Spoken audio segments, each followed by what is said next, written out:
누가복음 1장 1절부터 누가복음 1장 1절부터 4절까지 권사님 쭉 읽어주세요. 우리 중에 이루어진 사실에 대하여 처음부터 말씀의 목격자 되고 일꾼된 자들의 전하여 준 그대로 내력을 저술하려고 붓을 든 사람이 많은지라 그 모든 일을 근원부터 자세히 미루어 살핀 나도 데어빌로 각하에게 차례대로 써보내는 것이 좋은 줄 알았노니 이는 각하로 그 배운 바의 확실함을 알게 하려 함이로다. 아멘. 기도합시다. 유문창 장로님 감상금 드립니다. 이와 같이 감상금을 드리고 성경금을 드리고 일천번정금을 드린 귀한 아름다운 손길들마다 하나님께서 일일이 축복해 주시고 가정과 사업에 축복해 주시옵소서. 사랑하시는 아버지, 이제 또 이 물질이 주님 뜻대로 잘 사용되되 오병의 이적이 일어날 수 있게 하시고 이 물질이 떨어지는 곳곳마다 죽어가는 생명들이 살아나는 역사가 있게 하여 주시옵소서. 하나님, 오늘부터 이제 누가복음을 수요일날 강의하기를 원합니다. 부족한 종 단위에 세워주셨사오니 입술에 기름을 부으사 말씀의 능력과 지혜와 권능을 허락하여 주셔서 하나님 말씀을 잘 대언하게 하시고 하나님의 의도에서 하나님의 뜻대로 강의를 잘할 수 있도록 신령한 지혜를 부족한 종에게 허락해 주셔서 말씀을 잘 전하게 하시고 또한 특별히 우리 성도들이 성령으로 들어 이 말씀이 생명의 양식이 되게 하여 주시옵소서. 예수의 이름으로 기도합나이다. 아멘. 아멘. 할렐루야. 자, 오늘부터 누가복음 강해를 이제 시작하는데 지난번에도 말씀드렸지만은 주의 설교와 강해 설교가 틀린 것은 강해 설교는 왔다 갔다 하면서 하기 때문에 상당히 폭넓게 여러분들도 생각해야 되고 또 저 자신도 폭넓게 이렇게 많이 봐야 됩니다. 그래서 제가 지금 누가복음 매일 새벽마다 나와서 기도하면서 준비하고 기도를 준비하고 또 특별히 제가 이제 이 누가복음은 제가 목회하는데 더 이상 할 수가 없습니다. 이 누가복음은 이제 마지막 제가 해야 되니까 저 뒤에 이제 녹음도 되고 우리 선교지에서도 아마 이 강의를 듣는 사람들이 상당히 많을 겁니다. 그래서 제가 지금 이제 여러 가지로 신경을 많이 썼는데 여러분들도 신경을 좀 많이 쓰고 말씀을 듣도록 그렇게 합시다. 제가 이제 우리 성도들의 수준, 그 성경에 대한 수준을 말씀드리면은 제가 여러 군데 많이 다녀보잖아요. 또 집회도 많이 해보고 이래 보면은 무슨 질문을 하면은 어떤 곳에 가면은 교인들이 상당히 많고 교회가 상당히 큰데도 답변을 못하는 분들이 상당히 많아요. 그러니까 이 수준이 어느 정도다 하는 걸 알 수 있는데 우리 교인들 수준이 상당히 높습니다. 높은데 중요한 것은 이제 성경을 알다 보니까 교만해져요. 이게 그렇게 되는 게 아니잖아요. 내가 알면 알수록 낮아져야 되는데 왜냐하면 그게 지식적으로 들었기 때문입니다.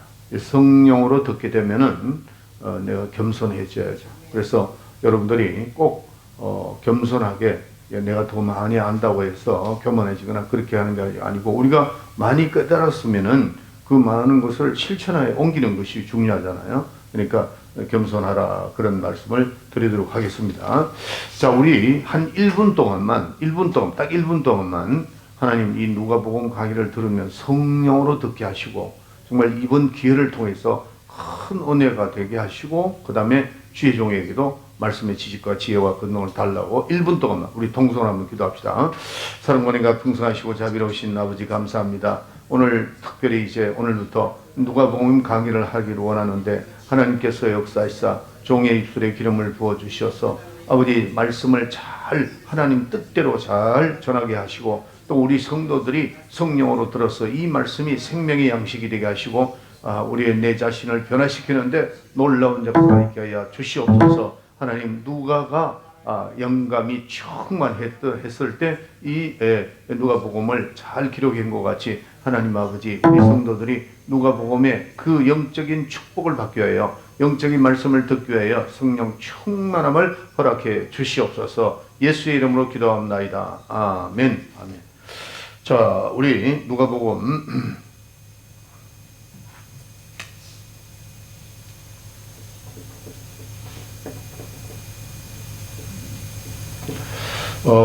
누가복음은 누가 기록했다고 그랬죠? 누가가 기록했습니다. 누가. 그리고 누가는 의사라고 했다 그랬죠. 의사가 했는데 이 누가복음은 사복음서 마태, 마가, 요한과 다른 복음과 많이 틀린 점이 많습니다.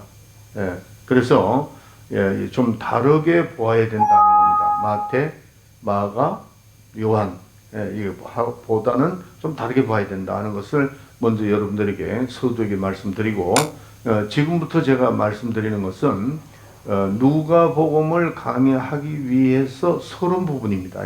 서론 부분이니까 제가 이제 마태 또 요한 누가복음을 이제 그 핵심적인 제가 이제 누가복음을 강의하기 위하여 마태복음에 대해서도 언급해야 되고 또 누가복음도 언급해야 되고 요한복음도 언급을 해야 됩니다. 그러니까 마태복음은 어떻게 쓰여졌는가, 그다음에 누가복음은 마가복음은 어떻게 쓰여졌는가, 요한복음은 어떻게 쓰여졌는가, 이거를 이제 먼저 서두에 말씀드리고 누가복음에 대한 것을 제가 서론 부분을 오늘 하고 다음 수요일 날도 아마 서론 부분을 해야 될 것 같아요. 그러니까 서론이 굉장히 깁니다. 그러니까 그렇게 하시고, 자, 그러면은 이 마태에 대해서 먼저 우리가 이 누가복음을 이렇게 강의를 하는데 이 마태부터 먼저 마태복음, 이 마태복음에 대해서 좀 말씀드릴게요. 자, 이 마태복음은 누가 기록했느냐면 마태가 기록했습니다. 마태가 기록했는데 마태는 12제자 중에 한 사람이다. 예수님의 제자. 굉장히 중요합니다. 12 중에 하나다 하는 것을 제자 중에 하나다 하는 겁니다. 그래서 이 그 마태는 직업이 뭐냐 하면은 세리장입니다. 세리인데 예수님의 제자입니다. 예수님의 제자면서 그 세리였는데 이 사람이 이제 이스라엘 백성들에게 국경을 오고 가면서 물건을 해다 팔고 이러잖아요, 사람들이. 그런데 세금을 매기는 세리장이었습니다. 세리장이니까 이 사람은 이 세무 관계를 하니까 굉장히 세밀하죠, 사람이. 원래 이제 세무 관계 하는 사람은 뭐 경제를 전공해야 되고 또 뭐 대차 대조표도 알 수 있어야 되고 뭐 여러 가지 그런 게 있잖아요. 그러니까 다른 사람들보다는 굉장히 세밀합니다.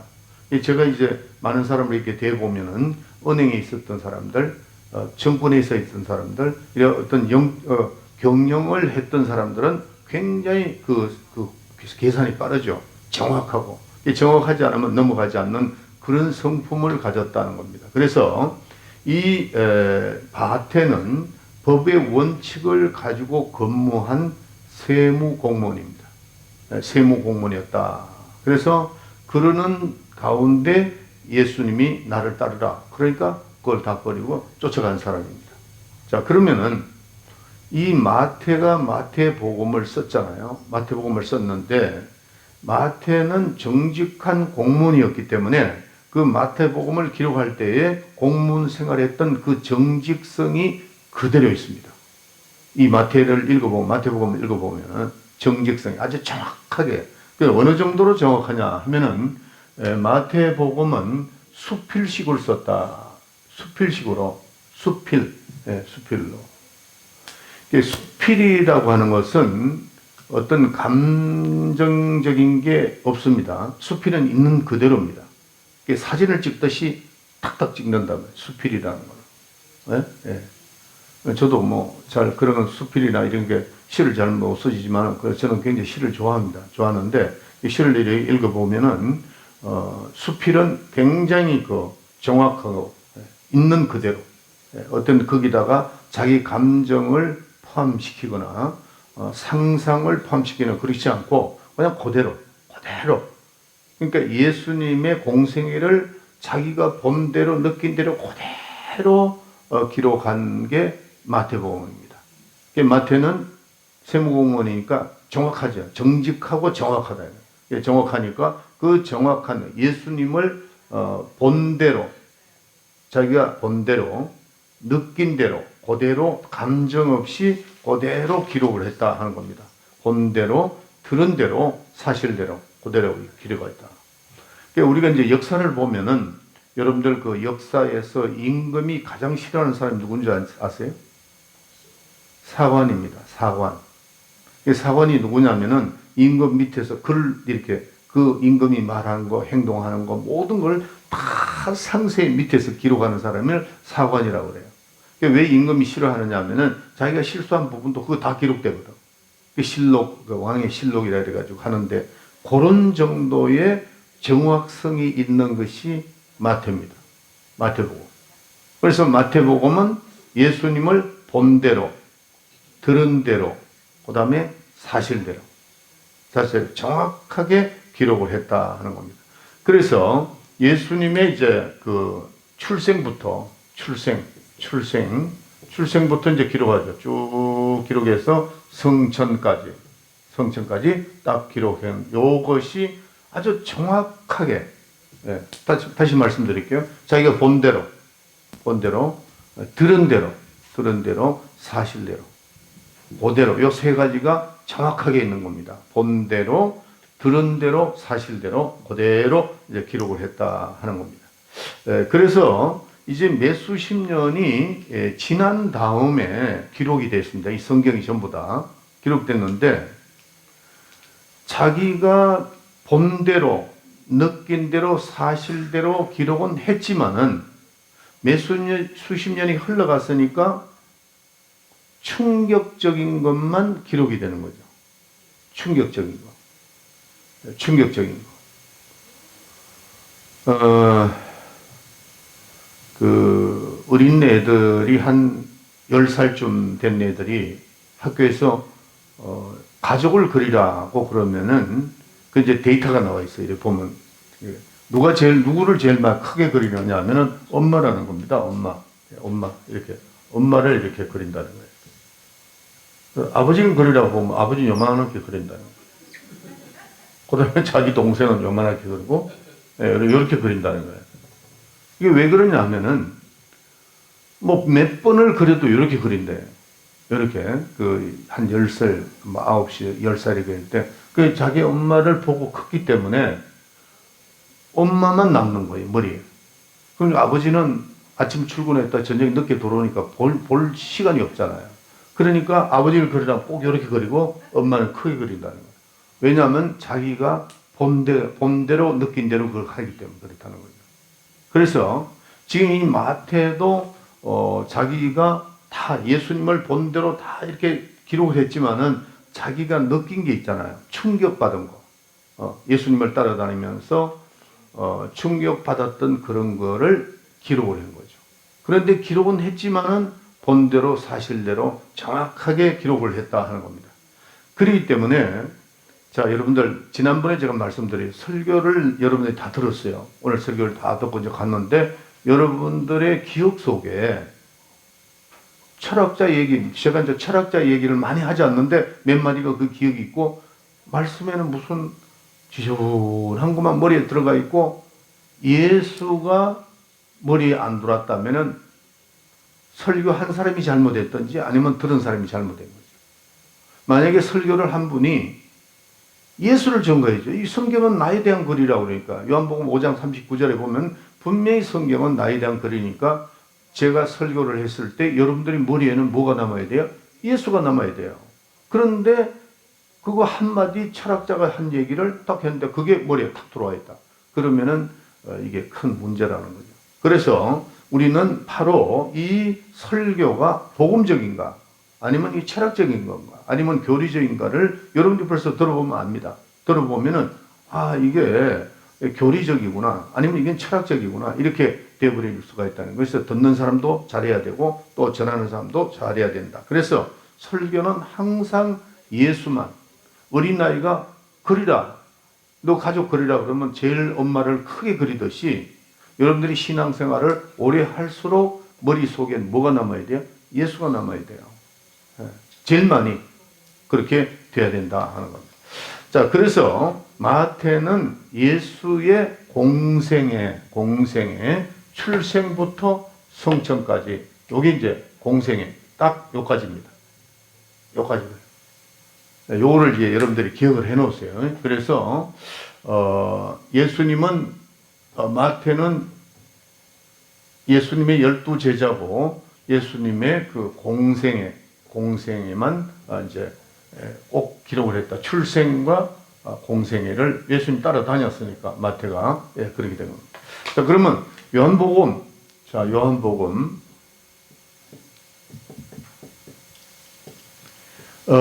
요한복음도 예수님의 12제자 중에 하나입니다. 예수님의 12제자 그거 머리 꼭 넣어놓으세요. 마태도 제자 중, 그 다음에 요한복음도 요한도 제자인데, 이게 요한인데 제자 중인데, 이 요한이 예수님의 제자 베드로하고 예수님의 제일 먼저 부름을 받은 사람이에요. 그리고 요한은 특색이 뭐냐면은 처음 부름 받은 때부터 마지막까지 오랫동안 사용을 받았는데, 요한이 아마 한 100세를 산 것 같아요. 100세 좀 살았는데 20대에 부름을 받았어요. 그러면 몇 년 사용받으며 80년을 사용받았다는 겁니다. 제일 많이 사용받은 겁니다. 요한이. 제일 많이 부름을 받았고 20대 받아가지고 거의 100년, 100세까지 갔으니까 80년이라는 그 세월까지 부름을 받아서 하나님 앞에 사용받았다 하는 겁니다. 80세까지. 이런 거에 왜 필요하냐? 누가복음을 내가 강의하기 위해서 필요하다는 겁니다. 그러니까 여러분들이 이제 요거를 좀 잘 익혀두세요. 그래서 요한은 대단히 영적인 사람이었다 하는 겁니다. 요한복음 자체가 그렇잖아요. 요한복음 자체가. 그래서 다른 복음에는 찾아볼 수 없는 특징이 있습니다. 다른 복음에는 진리라는 단어가 없습니다. 여러분 한번 찾아보세요. 다른 복음 진리라는 단어가 없어요. 그러나 요한복음에만 진리라는 단어가 있다는 겁니다. 그래서 진리를 알지니 진리가 너희를 자유케 하리라. 그래서 요한은 이 진리를 깨달은 거예요. 그래서 이 요한에서만 진리가 나오는데, 진리라는 게 뭐죠? 성령이 전하신 말씀입니다. 네, 진리라는 것은 성령이 전하는 하나님의 말씀. 한번 따라해 봅시다. 진리란 성령이 전하신 하나님 말씀이다. 그러니까 성령으로 하지 않고는 진리라 할 수 없다는 거죠. 성령을 하지 않고. 지난번에 한번 말씀드렸죠. 말씀이 성령으로 전해져야 그게 뭐가 된다고요? 우리에게 진리가 되고 생명이 된다. 여러분에게 말씀을 드렸습니다. 그래서 요한복음의 핵심은 하나님의 말씀을 성령으로 알아야 된다는 거죠. 요한복음의 핵심이 그겁니다. 하나님의 말씀을 어떻게 해요? 네, 성령으로 알아야 된다. 또 예수도 성령으로 알아야 된다 그랬어요. 예수님을 증거했던 처음 사람이 누구죠? 요한입니다. 침례 요한. 네, 침례 요한인데도 침례 요한이 예수를 증거했어요. 그러나 예수님은 그걸 받아들이지 않았다고. 어떻게 받아들이냐면 요한복음 5장 33절부터 35절에 보면은 나는 사람의 증거를 받지 않는다 그랬어요. 침례 요한은 증거는 했지만은 내 자신은 누구의 증거를 받는다고요? 성령의 증거를 받는다는 거죠. 성령의 증거를 받는다. 나는 오직 성령의 증거만 받는다. 그래서 이제 요한은 예수님의 그 말씀이 요한이 기록한 것 중에 너희는 성령을 받으라. 요한복음 15장 16절 이렇게 쭉 나오대요. 나를 믿는 자는 생수의 강이 흘러넘친다. 이렇게 되어 있어요. 자, 그래서 주님이 말씀하시기를 성령이 오시면은 몇 가지가 있습니다. 요거는 이제 메모하셔도 좋고 머리에 탁탁탁 넣어 놓으세요. 성령이 오시면 내가 한 일을 알게 한다. 네, 성령이 오시면은 내 영광을 성령이 나타낼 것이다. 또 성령이 오시면은 정리된다. 또 너희 속에 영혼이 계신다. 이게 성령이 말씀하시는 거예요. 예수님께서 이제 성령이 오시면은 내가 다른 보혜사를 너에게 보냈는데 그 보혜사 성령이 오면은 내가 한 일을 말씀하실 것이다. 내 영광을 성령을 통해서 드러낼 것이다. 증인이 될 것이다.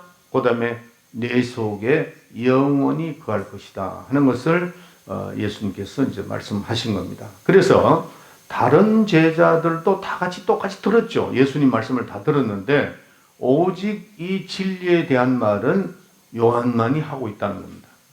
이게 이제 특징입니다. 그래서 하나님도 성령을 알아야 된다. 그러니까 성령으로 하나님을 알아야 된다는 거죠. 성령으로 말씀도 알아야 되고 성령으로 예수도 알아야 된다. 이것을 이제 성령을 초월해서는 안 된다 하는 것을 요한이 요한복음에다가 기록을 한 겁니다. 굉장히 영적인 거죠. 그래서 성령으로 하지 않고는 아무것도 할 수 없다. 해석도 할 수 없다. 이런 겁니다. 그러니까 요한복음에서는 성경을 하나님의 말씀을 볼 때에 성령의 안경을 써라는 거죠. 네, 성경의 안경을 써야 된다. 그겁니다. 성령의 안경을 써야 된다.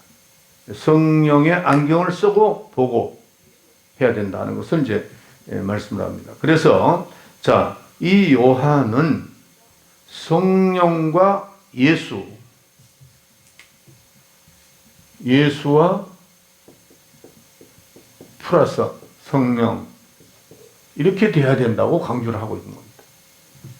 요한복음에서는 그래서 요한은 80년 동안을 성령의 인도를 받아서 계속해서 80년 동안 신앙생활을 잘 했죠. 하고 그래서 이제 우리는 신앙생활에 이 요한같이 해야 됩니다. 요한은 시험에 들지 않고 끝까지 마지막까지 다 할 일 다 마치면서 요한계시록을 기록하고 이제 세상을 떠나게 되는 거죠. 떠나게 됩니다. 그래서 이제 이 요한복음에서는 뭐를 또 강조하느냐 하면은 성령의 역할에 대해서 말합니다. 성령의 역할에 대해서 말한다. 역할에 대해서 말한다. 성령에 대한 역할을 말하는데 뭘 얘기를 하느냐면은 첫째, 하나님과 인간의 사이가 하나님이 여기 계시고 하나님과 인간의 관계에서 이 관계를 하는데 우리가 부족하잖아요. 인간이. 우리 부족합니다. 다 부족하다 이게. 그러니까 하나님과 우리가 대화하고 하나님과의 관계를 맺으려면은 우리의 부족한 것을 채워야 되잖아요. 우리의 부족한 것을. 그러니까 우리가 무능하고 무지하고 감정적인 것을 누가 오셔서 보완한다고요? 성령이 오셔서 인간의 부족한 것을 보완해서 영적 생활을 하게 만든다 하는 것을 말씀하고 있는 겁니다. 성령은 지금 이 요한복음이 그 말씀을 하고 있는 겁니다. 그래서 우리는 항상 깨어 있어서 성령 충만하지 않으면 안 된다는 겁니다. 여러분들 성령 충만함이 언제 떨어지느냐 하면 시험 받으면 떨어져요. 그러니까 시험 들지 말라는 거예요. 그래서 요한은 죽을 때까지 시험 드는 일이 없어요. 시험 드는 일이 없는데 그러니까 성령 충만함이 지속되어 있죠.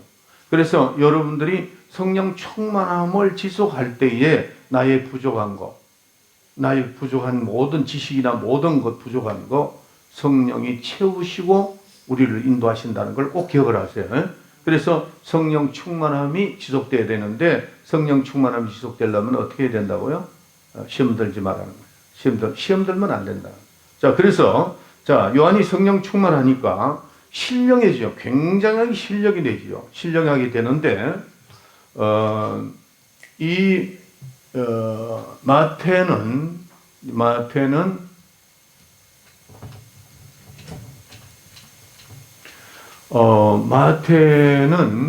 예수님의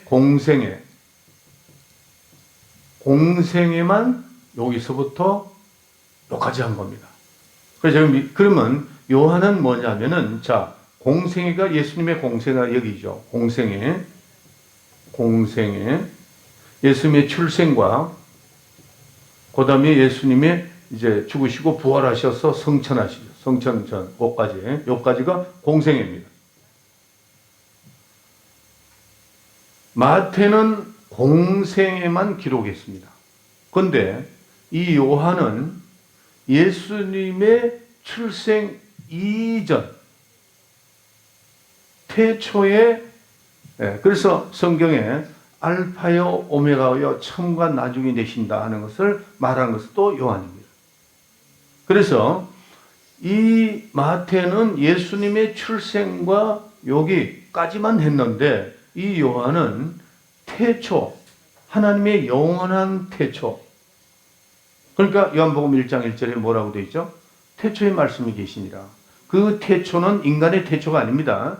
이 인간의 태초 이전부터 출발하는 태초를 보았고, 그 다음에 여기 지금 벌써 마지막에 일어날 일까지도 요한계시록을 통해서 미래를 보고 과거를 본 사람이 성령을 통해서 요한입니다. 그래서 마지막 계시록을 기록했죠. 계시록을 기록한 겁니다. 그러니까 엄청난 사람이죠. 요한복음은 성령 충만하지 않으면은 요한복음을 읽어나기가 힘들어요. 그래서 이제 역사적으로 보면은 그때 당시에 성경학자들이 요한을 신비주의로 몰아버린 겁니다. 너무 신령하니까. 그건 이해를 못하죠. 그 신학자들은 그냥 자기 그 학문을 가지고만 하지만은 이 요한은 그렇지 않단 말이에요. 성령으로 하니까 태초에 계신 하나님, 예수님이 바로 그분이다. 그 다음에 계시록까지 기록하고 먼 과거와 먼 훗날을 다 성령을 통해서 보게 되었단 말이에요.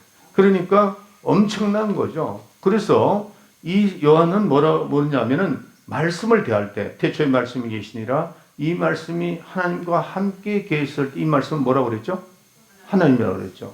그래서 이 요한은 말씀을 대할 때에 그 말씀을 하나님같이 실존과 같이 그렇게 대하라는 거죠. 그렇게 대해야만 그게 믿는 사람이라는 거예요. 말씀을 하나님 따로 있고 말씀 따로 있고 이렇게 하지 말고 그 말씀 자체가 그 권위를 주라는 겁니다. 하나님을 대하듯이 말씀을 대하라. 그러니까 나를 본 자는 아버지를 보았다. 하나님의 말씀을 대할 때에 하나님을 대하듯이 하라. 이게 요한복음입니다. 그게 신앙생활이에요. 여러분들 제가 이제 여기서 강대상에서 말씀 전하잖아요. 전할 때 이 말씀이 하나님 같이 그 말씀을 전할 때 이게 곧 하나님 말씀이구나. 하나님을 대하듯 대하여야 그게 신앙의 일이고 하나님이 기뻐하는 길입니다. 아멘.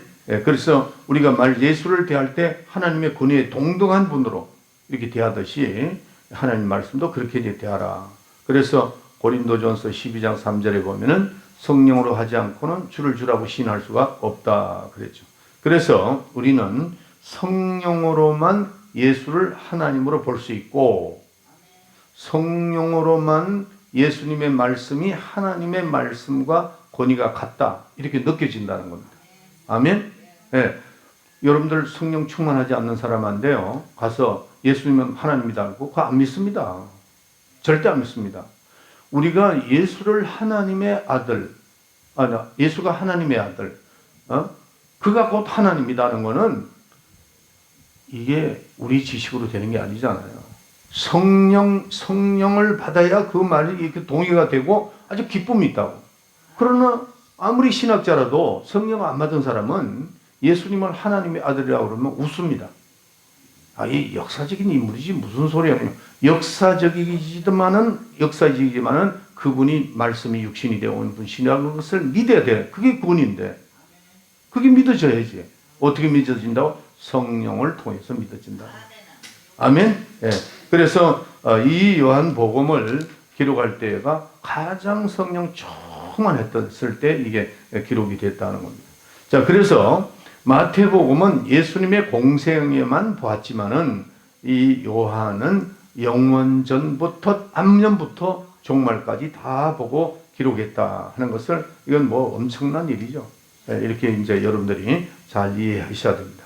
자, 그래서 이 요한은 마태와 함께 예수님을 따라다녔던 제자잖아요.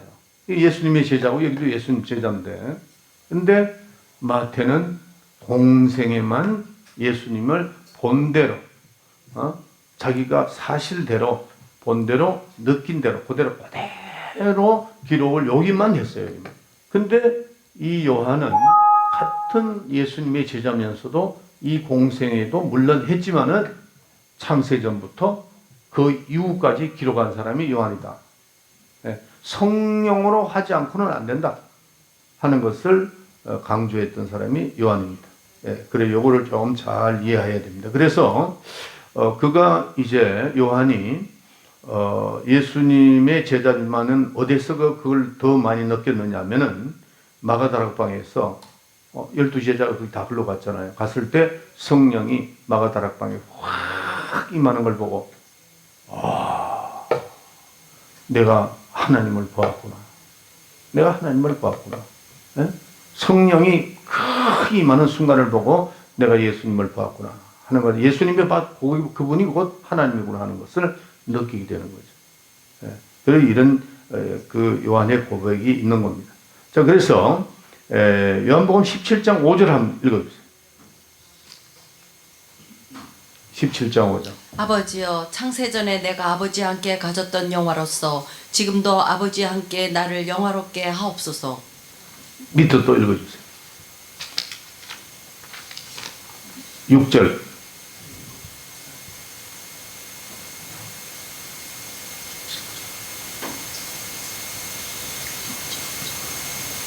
세상 중에서 내게 주신 사람들에게 내가 아버지의 이름을 나타내었나이다. 저희는 아버지의 것이었는데 내게 주셨으며 저희는 아버지의 말씀을 지켰나이다. 예. 그 성령으로 요한은 진리를 깨달은 겁니다. 바로 예수님이 그분 자신이 진리고 그분이 바로 하나님이시고 그분이 바로 하나님의 아들이라는 것을 깨닫게 된 거죠. 예. 굉장했죠. 예. 요걸 이제 머리에 넣고 요걸 지울게요. 다 지울게요. 예. 다 지우고. 자, 그 다음에 이제 마가복음인데 이게 빨리 지워지질 않네.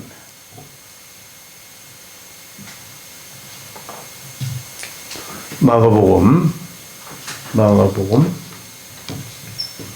제가 하여튼 시간 되는 데까지 하고 있습니다. 할 테니까. 이 마가복음은 마가가 기록했습니다. 마가가 기록했는데 마가는 12제자 중에 한 사람이 아닙니다. 그건 이제 머리에 딱 넣어놔야 돼요. 마태와 요한은 12제자 중에 한 사람이었기 때문에 예수님을 직접 보았습니다. 또 3년 동안 따라다녔기 때문에 정확하게 봤죠. 요한도 보고 마태도 보았는데 이 마가는 12제자 중에 제자가 아니고 언제 예수님을 뵀느냐 하면은 여러분들 그 예수님 마지막 이제 성찬식을 할 때에 제자들 보고 물기는 여인을 따라가서 예수님의 그 만찬을 준비를 하는 데가 어디냐 하고 물어보라. 그러니까 물어봤는데 어디를 가르쳤느냐? 마가다락방입니다. 마가의 집에 갔는데 이제 제가 이제 요번 쭉 찾아보니까 마가다락방이라고 하면은 우리가 생각하는 뭐 한국에서 다락방 그러면 위에 올라가서 이렇게 2층 그게 아니고 회식장이었다 그러더라고요. 마가다락방이 회식장이고 좀 넓었다고 그러죠. 그리고 돈을 받고 이제 그 회식을 하는데 빌려주고 뭐 이런 장소였다고 그래요. 근데 거기에서 예수님의 만찬을 할 때에 마가가 그 다락방을 빌려주면서 그때 처음 예수님을 본 거죠. 그러니까 자기는 마가 다락방 빌려주고 제자들이 와서 예수님 말씀은 좀 오며 가면서 조금 들었지만은 그분이 무슨 하나님의 아들이다 뭐 이런 거 전혀 생각하지 않고 마가 다락방을 빌려준 겁니다. 그래서 이게 이제 마가 다락방은 홀인데 이때 그 집 주인으로서 예수님을 처음 뵙고 봤고 그다음에 두 번째로 본 게 언제냐면은 마가가 예수님께서 이제 그 너희들은 내가 이제 떠나간다. 떠나는데 내가 다른 보혜사를 너에게 보낼 테니까 너희들이 모여서 기도해라. 그러니까 그들이 어디를 가느냐? 마가 다락방을 간 겁니다. 그러니까 예수님의 그 성만찬을 하셨던 그곳을 또 찾은 거예요. 왜냐하면은 그 찾아가 보니까 괜찮으니까 장소가. 그러니까 120, 맨 처음에 300명이 간다고 그랬으니까 거기 가가지고 기도를 하기 시작을 했다. 그때 성령이 임했는데 그때에 마가가 조금 충격을 받았죠. 그러나 많이 움직이지는 않았어요. 우리가 이제 성경을 쭉 찾아보면은, 마가복음을 찾아보면은, 그런데 이 마가는 원래 누구를 따라다녔냐 하면은 바울을 따라다녔어요. 첫 번에 마가가. 이걸 알아야 됩니다. 바울을 먼저 만나서 함께 따라다녔습니다. 바울이 마가가 바로 베드로 제자가 아니고 바울을 따라다녔다는 거죠. 이게 굉장히 중요합니다. 그래서 마가가 바울을 따라다니면서 많이 은혜도 받고 많이 배웠죠. 사도 바울은 율법사잖아요. 많이 배운 거죠. 많이 배웠는데 하여튼 무슨 일로 인해서 의견이 안 맞아가지고 심히 다투고 이제 헤어지는 겁니다. 헤어지고 난 다음에 그 후에 베드로를 만나게 되는 겁니다. 마가가. 자, 요것도 좀 기억하고 있어야 됩니다. 맨 첫 번에 마가는 누굴 따라다녔다고요? 바울을 따라다녔어요. 바울을 따라다니다가 바울의 배경을 여러분 생각 좀 해야 됩니다. 거기서 좀 많이 배우죠. 율법에 대해서도 많이 배우게 되는 거죠. 그러다가 결국 헤어지고 누굴 만나느냐? 베드로를 만나게 됩니다. 예. 그래서 베드로를 쫓아가서 결국 이제 베드로의 제자가 된 겁니다. 자, 그래서 마가의 그 신앙 과정이 뭐냐면은, 이 마가복음을 이제 저서할 때, 마가복음은 제일 짧습니다. 16장까지 있죠. 16장. 짧은 이유가 있다는 거죠. 예, 그래서 마가는 이제 예수님이 출발이 되고, 여기에 누가 있죠? 중간에 베드로가 있습니다. 예, 베드로. 그 다음에 마가가 되는 거죠. 그러니까 예수님을 베드로는 본대로, 사실대로, 정확하게 이게 다 이렇게 봤다고. 예수님은 또 수제자니까 예수님이 가장 가까이에서 예수님이 하시던 일과 또 하시던 말씀과 모든 이거. 그래서 변형산상에도 베드로, 요한, 야고보만 올라갔잖아요. 12제자들 다 데려갔습니다. 뒤 밑에 내려놓고 올라가가지고 이제 예수님이 변형될 때에 본 사람이 베드로, 요한, 야고보입니다. 예. 그러니까 예수님을 가장 잘 보았던 그 베드로를 한 번 걸러서 마가에게 넘어온 겁니다. 마가복음이. 근데 어떻게 걸렀느냐? 그러니까 베드로의 직접 영향을 받은 거죠. 마가는. 그래서 마가는 베드로 복음이라고도 합니다. 근데 왜 베드로 복음을 하려고 하지 않느냐, 마가 복음을 그러냐면은 마가는 베드로의 통역관이었어요. 원래 히브리어가 아람어입니다. 아람어인데 그런데 그때 당시에는 그릭이 왜 그랬냐면은 그 헬라 문화 안에 다 들어갔기 때문에 베드로는 원래 이제 글이 없는 사람이니까 통역관으로 데리고 다녔는데 누굴 데리고 다녔냐면은 마가를 데리고 다녔어요. 그래서 마가는 이 베드로가 말씀을 전하고 했던 모든 사건들을 이 마가는 보게 되는 겁니다. 누굴 통해서? 베드로를 통해서 보게 된다. 그래서 자, 이 마가는 베드로의 직접적인 영향을 받았다 하는 겁니다. 그래서 예수님의 조금 전에도 예수님의 생애를 가장 잘 아는 사람이 베드로예요. 베드로인데 베드로는 마가를 따라다니면서 예수님에 대해서 사도 바울을 따라다니면서 믿음은 가졌지만은 예수님의 생애에 대해서 잘 몰랐습니다. 왜냐하면 예수님 만난 적이 없으니까 이 마가는 그냥 그것만 잠깐 본 거지 그들 영향을 끼치지 않았다는 겁니다. 그래서 누구를 통해서 이제 예수님의 생애를 알게 되느냐 하면은 베드로를 통해서 예수님의 생애를 알게 된다. 아까도 말씀드렸지만은 여기에 공생애, 이 공생애를 누구를 통해서? 베드로를 통해서 마가가 알게 되는 겁니다. 알게 돼서 이제 기록을 하는 거죠. 자, 그래서 예수님의 제자는 수제자가 누구죠? 베드로입니다. 베드로의 수제자는 누구죠? 마가입니다. 그렇게 생각하면 돼요. 예.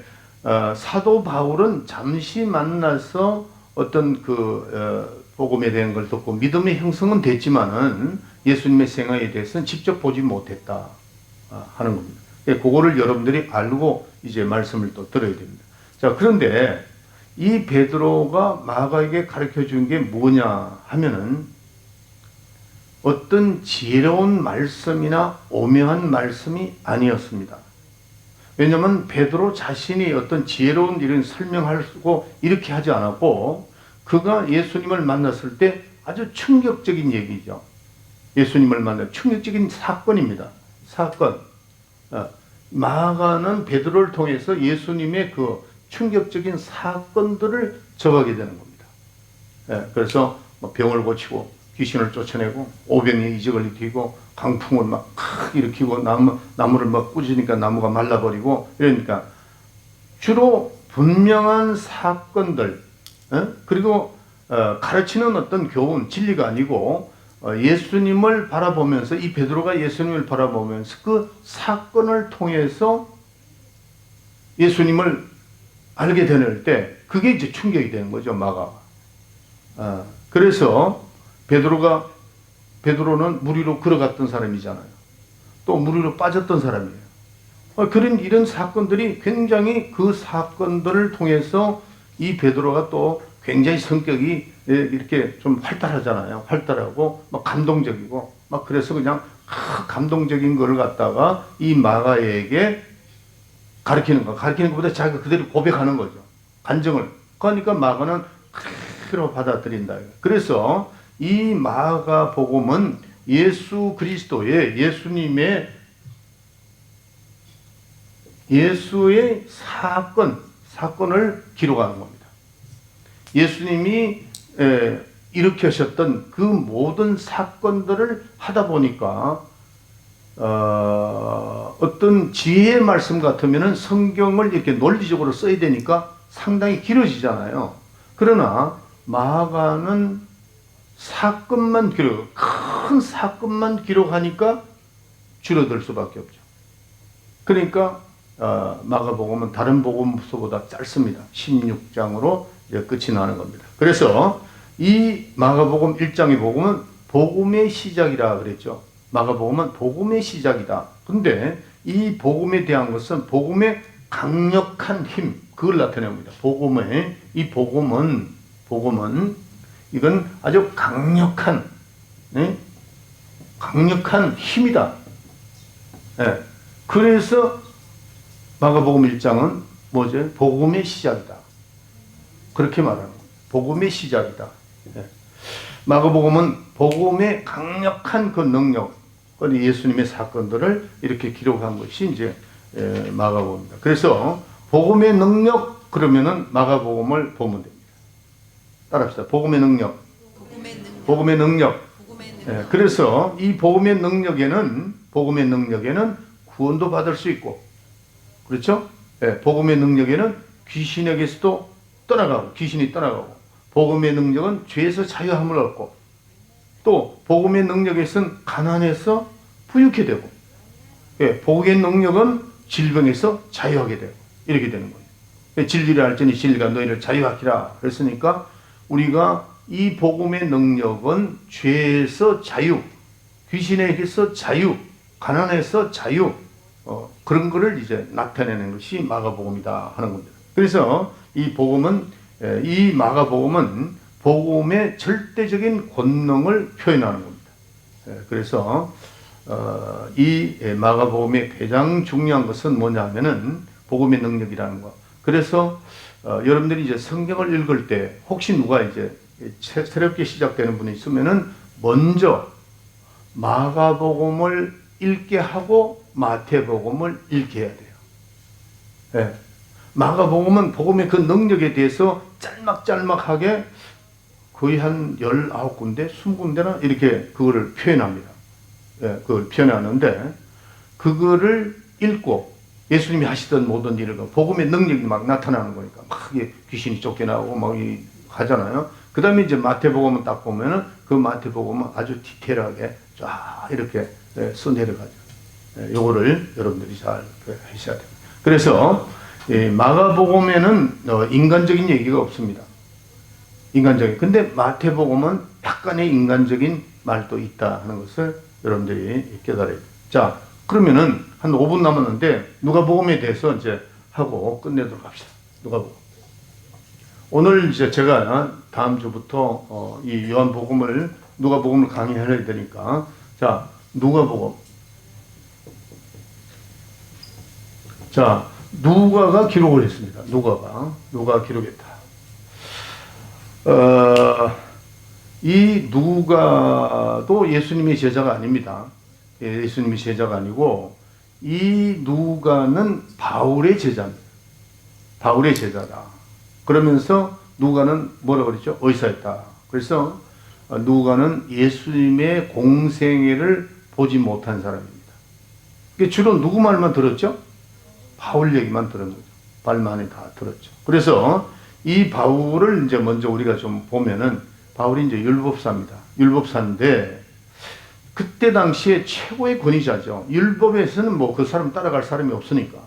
그런데 이 사도 바울이 어디에서 충격을 받았느냐 하면은 이제 디테일하게 좀 말씀드릴게요. 스데반이 죽을 때입니다. 네, 스데반이 죽을 때에 어떻게 저렇게 죽을 수가 있는가 하는 것도 있었지만은 이 스데반의 설교가 사도행전 7장에 나옵니다. 쫙 나옵니다. 스데반의 그 설교 가운데 충격받은 성경 구절이 있습니다. 사도행전 7장 30절 35절 읽어주세요.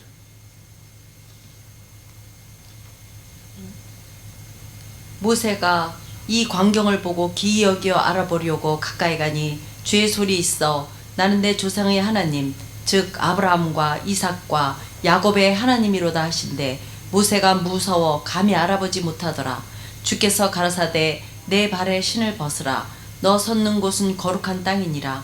내 백성이 애굽에서 괴로움 받음을 내가 정령히 보고 그 탄식하는 소리를 듣고 저희를 구원하려고 왔노니 시방 내가 너를 애굽으로 보내리라 하시니라.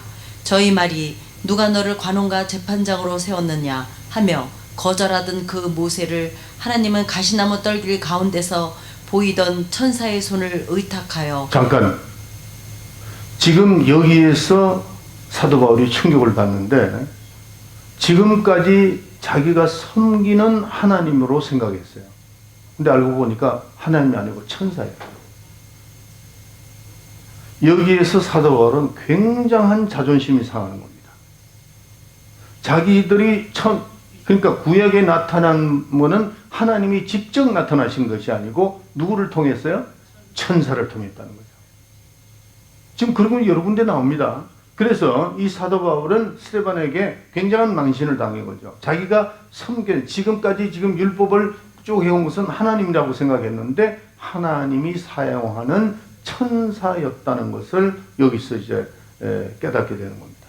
그래서 충격을 받고 그랬는데 사도 바울 죽이는데 앞장섰잖아요. 돌 던지는데 앞장섰다고. 너무너무 화가 나니까 그 다음에 다메섹을 내려가는데 예수님을 만나게 됩니다. 만나서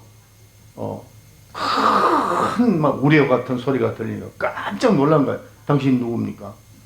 네가 핍박하는 예수다. 거기에서 예수님을 처음 만나는 겁니다. 깜짝 놀랐죠. 깜짝 놀랐죠. 놀라고 그 다음에 눈이 어두워져 버리고 아나니아라는 그 선지자를 통해서 이제 성령을 받게 되고 이렇게 되는 겁니다. 그래서 이 바울은 스데반에게 들은 그 예수를 다메섹에서 처음 발견하게 되는 겁니다. 그래서 이제 이 사도 바울이 생각하는 거죠. 뭘 생각하느냐 하면 이 사도 바울을 알아야 누가를 알 수 있습니다. 그래서 제가 좀 자세히 말씀하는 거예요.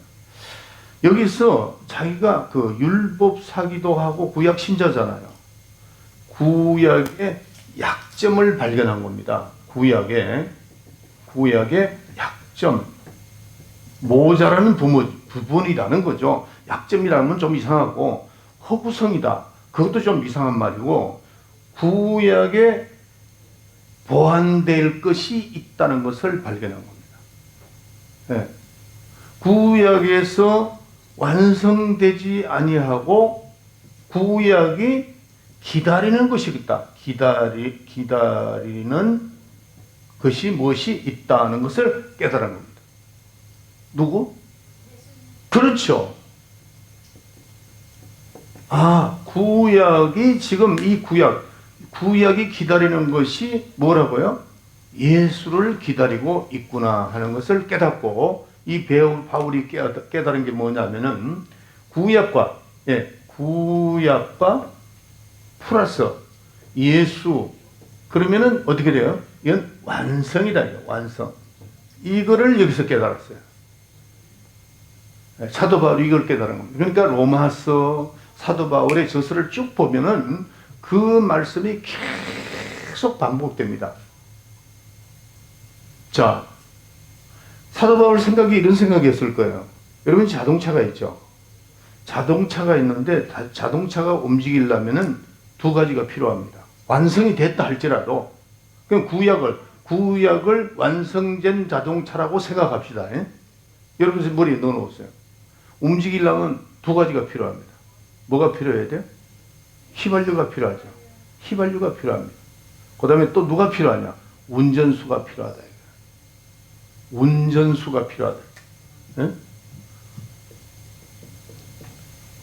운전수가 필요해요. 운전수는 누구예요? 예수님이에요. 예수님. 그 다음에 기름. 이 기름은 누구죠? 성령이다 이게 이걸 발견한 겁니다. 사도 바울이. 이 사도 바울이 위대성이 굉장한 겁니다. 율법에는 완전했으니까 자기로서는 막 율법의 대가라고 생각했단 말이에요. 그런데 자기가 느끼는 게 있었잖아요. 이게 움직이지 않는다는 거죠. 율법만 셋업이 됐는데 이걸 움직일 수 있는 운전수가 있어야 되고 또 기름이 있어야 돼요. 휘발유가 있어야 되는데 바로 누구예요? 운전수는 우리 예수님이시고 기름은 성령이라는 걸 발견한 거예요. 이게 사도 바울이 깨달은 건데 이거 굉장한 거죠. 그래서 율법은 예수가 없이는 완성될 수 없다. 성령이 없으면 완성이 될 수 없다 하는 걸 이 사도 바울이 탁 깨달았다. 이게 보완돼요. 그러니까 자기 자신이 이게 천지개벽이 되는 거죠.